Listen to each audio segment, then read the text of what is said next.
नमस्कार, मैं हूं आपके साथ नलोफर अंसारी और आप देख रहे हैं RM today news.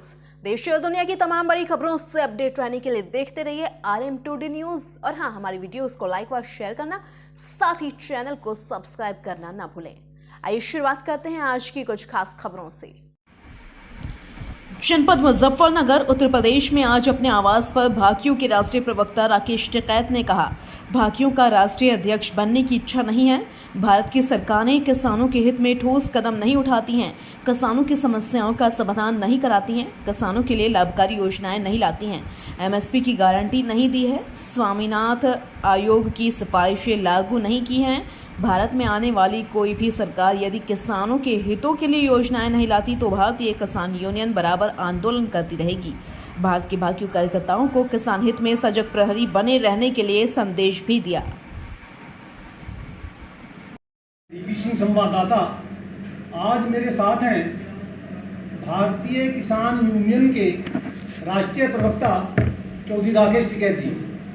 Chaudhary Rakesh Tikait जी किसान हितों के लिए अपनी जान न्यौछावर करने वाले और सदा ही अग्रणी बने रहते हैं और चौधरी साहब जो है किसान हितों की रक्षा के लिए बहुत कुछ कर गुजरते हैं। चौधरी साहब, अब ये नई सरकार का गठन होने जा रहा है, किसकी सरकार बनती है तो भविष्य बताएगा।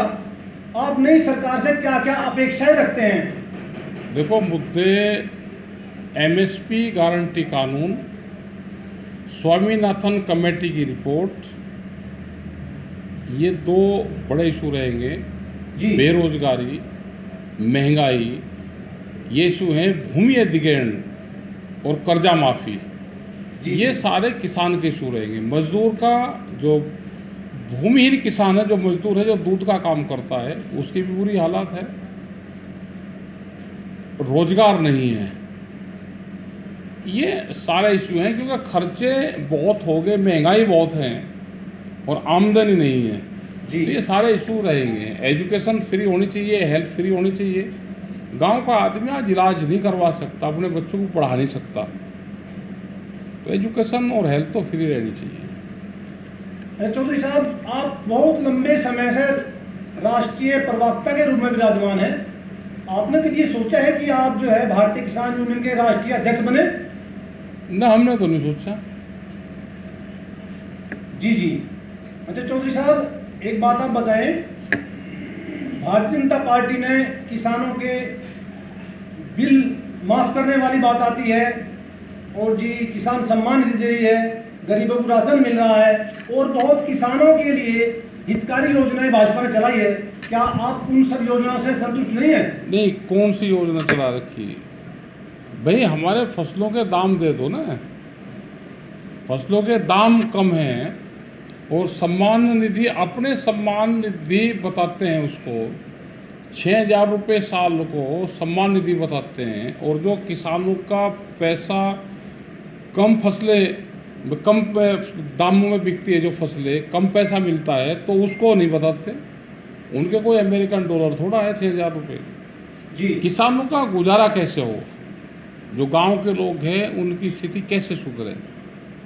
कोई उनकी पॉलिसी नहीं। कागजों में पॉलिसी बहुत हैं, लेकिन रियल धरातल में पॉलिसी नहीं। देखो, जब तक आप रोजगार नहीं दोगे, जब तक काम नहीं दोगे, हाथों को श्रम उससे नहीं जोड़ोगे, तो जब तक काम नहीं चलने वाला है। आप राशन क्या गरीब बना रहे हो?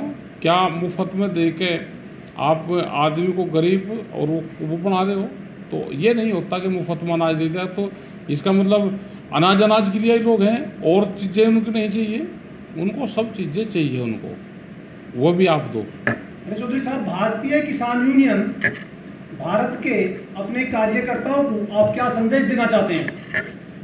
संदेश ये है, नई सरकार आ जाएगी, जो भी सरकार आए, ये किसानों के, गांव, गरीब आदिवासियों के काम करें, नशे पत्ती से दूर रहें, पेड़ लगाने का, पर्यावरण में सहयोग हमारे सब संगठन के लोग दें, ब्लड डोनेट में करें।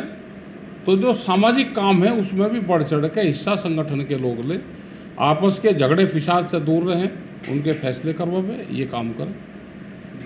धन्यवाद। धन्यवाद जी।